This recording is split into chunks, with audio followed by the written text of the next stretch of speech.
you watching Half Circle TV. You know what I'm talking about? Half Circle. That's what's up. West Coast, baby.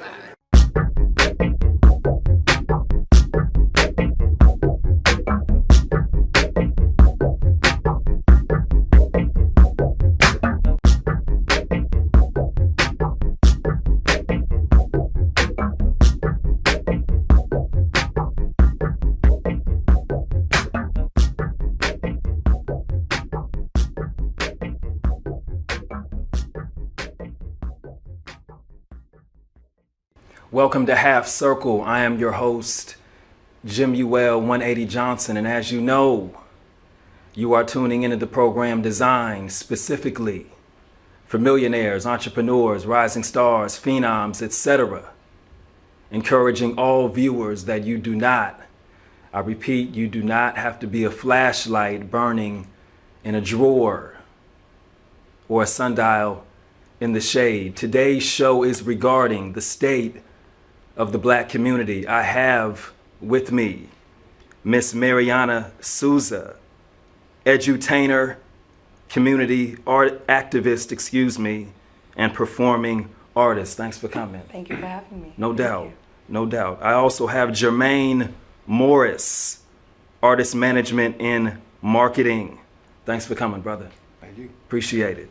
I've got Adrian Ross, football agent. Thank you. Appreciate it. Thank you. And I also have Corey Wright, counselor, political blogger. Thank you. No doubt. No doubt. If it's okay with you guys, I want to get right to it. And start off on what tools we can provide to educate our kids, like specific tools. Could you lead us, start the way? I know that a lot of our children are angry, and they have every right to be. There are a lot of outside influences. There's a lot of outside noise going on that keeps them completely detached from who they are as holistic beings. So I would strongly suggest, before talking about the politics, talking about this, talking about that, really getting to our youth and opening the dialogue. That is a tool that I'm focused on bringing about in the community, opening the dialogue. What I'm recently studying more and more is assessing the problem. And when you can put a problem into context, that is a tool that's stronger than anything, because you have to be able to assess what the situation is before you can take the tools out of your bags. Right. So my thing is get to the youth, open the dialogue, get them to assess the problems and put them into context so that we can go ahead and show them how to use the tools. And without that, you're just spewing off information and not showing how it could be directly effective in someone's life. So I think that that's what's really important, and that's a practical tool so that you can prep that individual to change their lives to be a better thing. Yeah. No doubt. Jermaine, your input on the tools.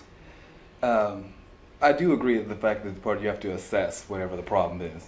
I think also we need to make realistic assessments. I think sometimes that we don't tell children what they are capable of doing really, and not to be dream squashers, but sometimes you have to put somewhat realistic parameters on what their aspirations are. Not in the sense of if you're capable of doing it during the course of your life, but how do you really go about doing it? So if you have somebody who says that they want to be, I want to be a doctor, but they have no desire to take science, they hate biology, they can't stand math, okay, well then maybe maybe that's not the proper direction, or you need to find a different way to get in love with those subjects. But rather than just say, no, you can't do it, or say, oh, you can be anything you want to be, but don't start to help in this process of getting to where it is that children want to be. I think that's a major issue along with the assessment of the problem. We just answer them with no follow-up, either yes or no, and then walk away from them. No doubt. Adrian, how do you see this? Well, I agree with both of what they said, and I would like to say that I think the big tool would be communication. You know, the youth need to know how to communicate, you know, because there's all types of walks of life. There's different gender, you know, the male and female, and I think, you know, like we know just in relationship-wise, you know, like males think a different way than females think. Right. And, you know, it's the same thing, you know, in different neighborhoods, you know, like people all end up going to school, but they don't know how to communicate who they are and where they're coming from and what they want to get. And that's why I see a lot when I go and I talk to kids at schools and stuff. It's just like how we said, that they have aspirations of, you know, obviously I always see like they always want to play pro, and the kid doesn't want to go to class, or they don't know how much it costs to go to school. So they don't really know the true definition of what a scholarship is. They just know that, hey, so-and-so got a scholarship. And I'm like, so what is a scholarship? You know, and they're... So what do you feel is perhaps the best way to go about making them get that or showing that to them?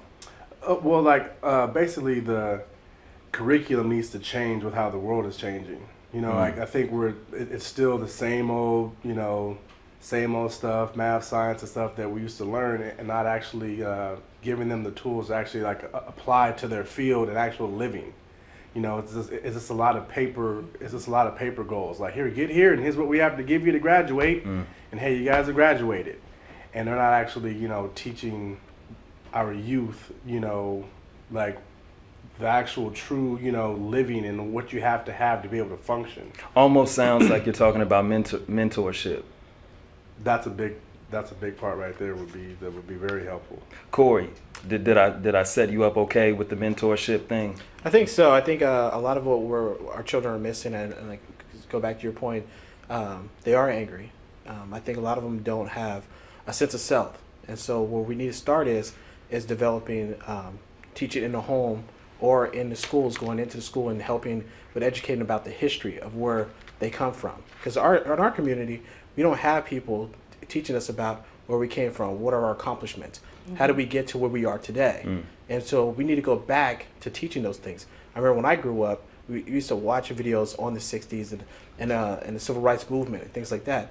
I don't see those videos being shown on PBS or any other showcases any further. And so I think the kids now are missing that aspect. They don't know what struggles our previous generations had to go through so they can have the things they have today. So we teach them what the past had to go through so they know how to advance for the future. Okay, and the intended effect of them getting that material would be what you would say? Well, if that is provided to them? Well, you look at other communities and how they're advancing. A lot of other communities, you talk about the Hispanic communities or the Asian communities or the Jewish communities, they're teaching their kids their history. And you know, they're educating their kids on where they come from and what their roles are in society. It's a big deal. It is a big deal. And so, and not only are they getting their basic education through public works or through private schools, but they're also getting their own personal history education as well. They're able to develop their communities that way. They have a better sense of who they are. So they're not searching for that aspect as an adult.